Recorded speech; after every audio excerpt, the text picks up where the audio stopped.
I don't know about you guys, but I don't like floating 1.2 million out there. I'm a sign company. I'm not a bank. I always ask the question straight up, and I actually make it a little bit uncomfortable. I say, how do you plan on paying for the sign? Our salespeople are not having the money conversation. That one or two sentences just put your client on notice that tells them, hey, I'm doing this for you, and you're going to do this for me. If you never talk about it, then that customer gets to do whatever they want.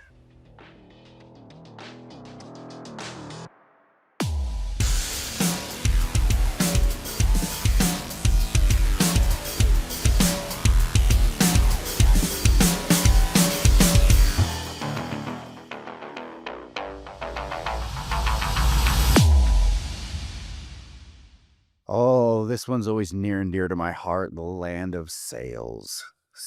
You say sales, people think salesperson, they think shady, they think of car salesman, and they instantly, their butt puckers and they tense up. Um, Sorry, that's not me. I love sales. I love getting to know people. I love to give them a product. I love solving solutions for them and make a little bit of profit on the side while I'm doing it. The sales is, man, I love it. I love everything about it.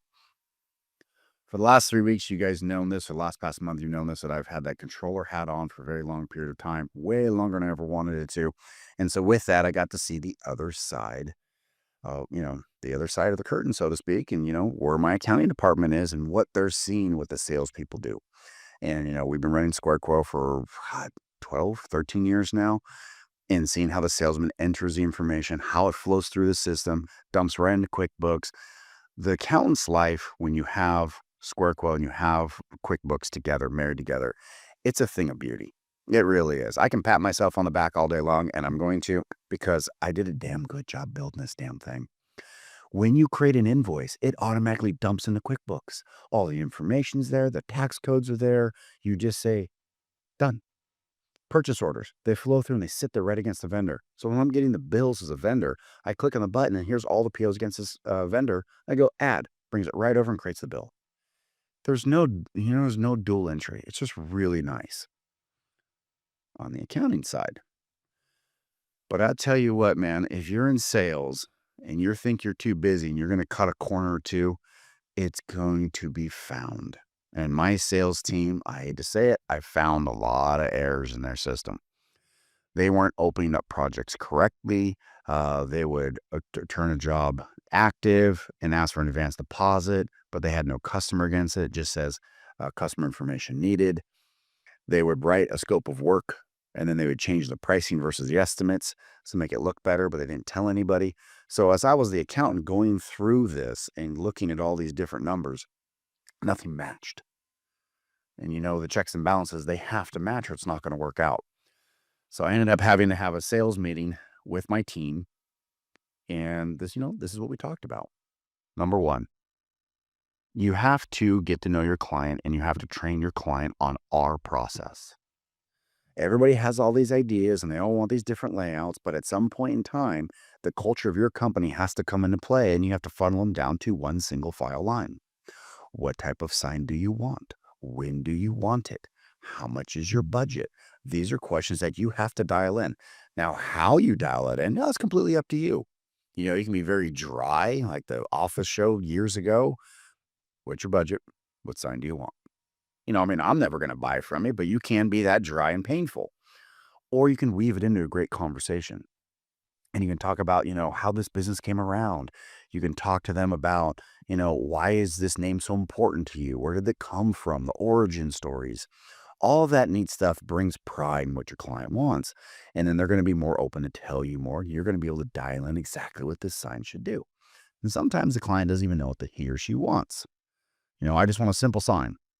Okay, but you're on this major road and there's a lot of traffic at nighttime. You sure you don't want it illuminated? There's a lot of advertising dollars that you're going to leave on the table. Extra 2-3 grand. How many clients going to take you to recoup the 2 or 3,000? And so you can always walk those conversations in there and make it more of a fun situation. In the signage industry, we are at a disadvantage and an advantage at the same time. Here's the disadvantage. We can't charge for the value that sign brings our customer. I'll say it again. We cannot charge for the value that customer receives from the signs that we build.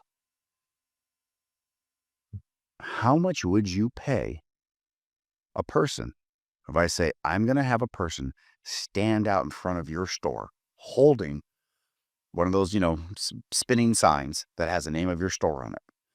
This person is never going to take a break. They're never going to go to the bathroom. They're never going to take a holiday. They will be there in the wind. They will be there in the rain. They will be there in the storm. They will be there in the sun. I don't care if it's 120 or it's 5 degrees. That person is going to be there every single minute spinning that sign for you. How much money would you pay for that?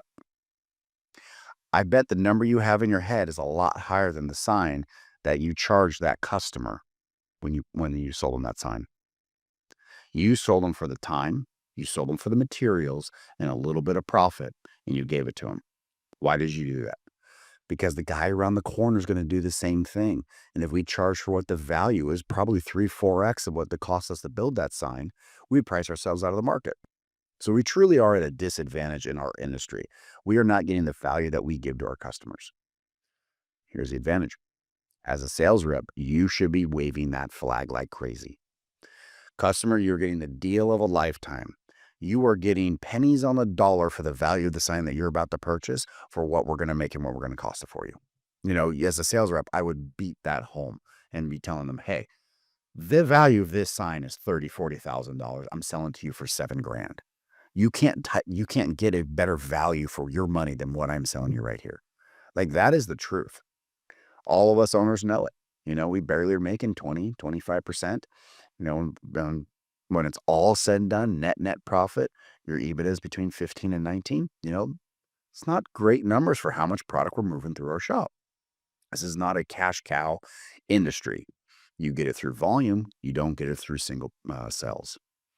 So the value of a sign is difficult.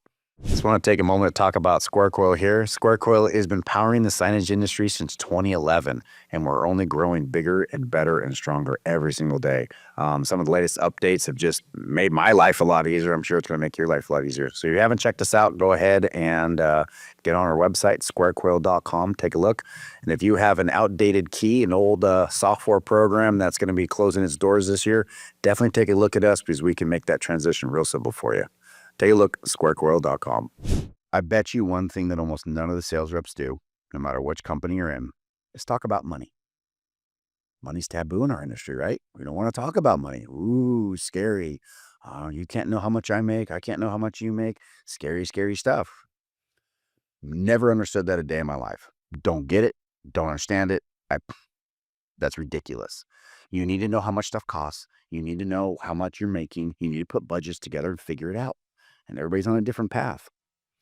Anybody here can be a multimillionaire. You can.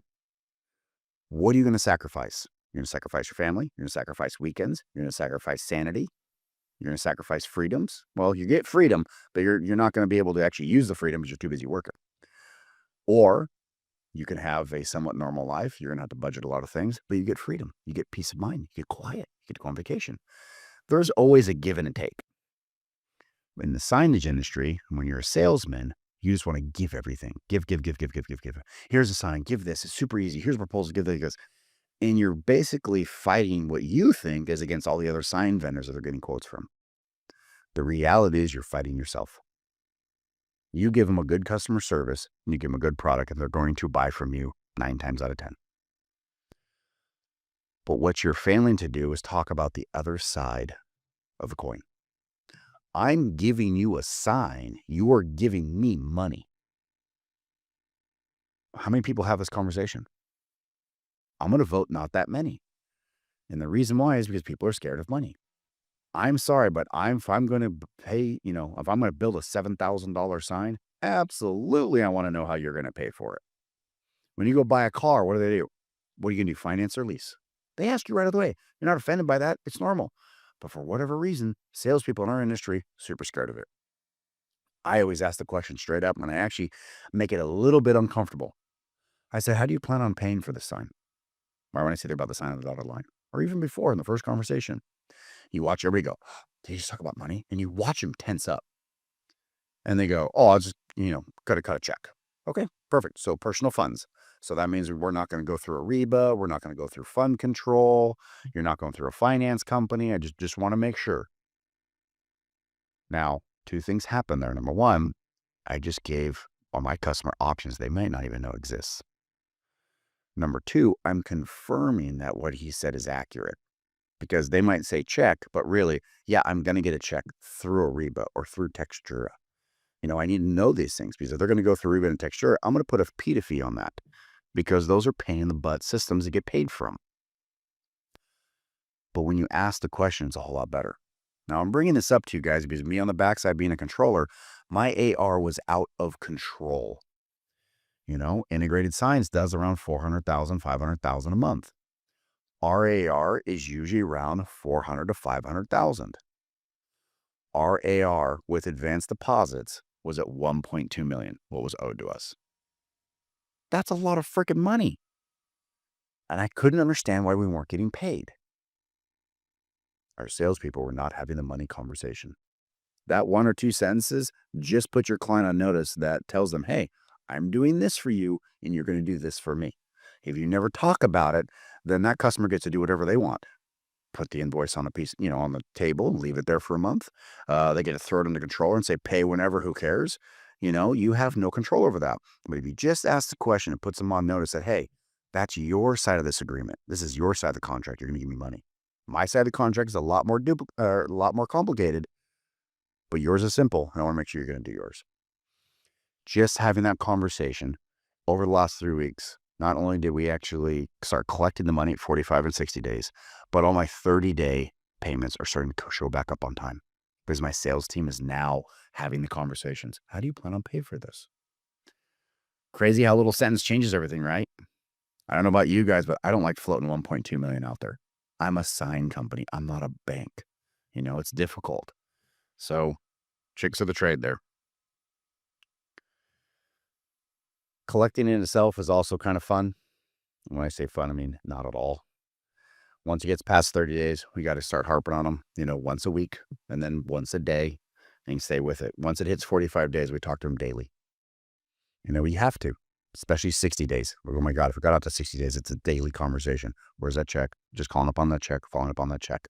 If they had 2 months to pay this bill and they didn't pay it, come on. That's not fair. You didn't see us wait for 2 months to install your sign after it was built. It was probably on the truck the very next day. So, sales guy, sales team, there's things you got to talk about. You can level up. And one last thing I'm going to leave you with. I know our society has gotten more casual. I know it's jeans and untucked shirts, and sometimes even polos are above and beyond what you're going to be wearing. Don't get suckered into that. You're still selling a custom one-off product. You can go get a $9.99 steak. You can go somewhere, but you go to a nice restaurant, the steak's $70, right? Why are you paying in that $70? Did that steak have the best life ever? And it frolicked through the rolling hills while it ate? Or are you paying for that white glove service and that really nice manners and everything else and how everyone's dressed and the atmosphere and everything else? Sales team, you still got to bring that atmosphere to your client. Still got to dress nice, treat them with respect, make sure that they're in the know and they know what's going on. That last little change, even though it's not going to change your sales pitch and what the product you're going to deliver to them, they're going to feel more appreciated and they're going to sign on that bottom line. So don't get lazy in your attire and your approach. It's noticed. Talk to you guys next week.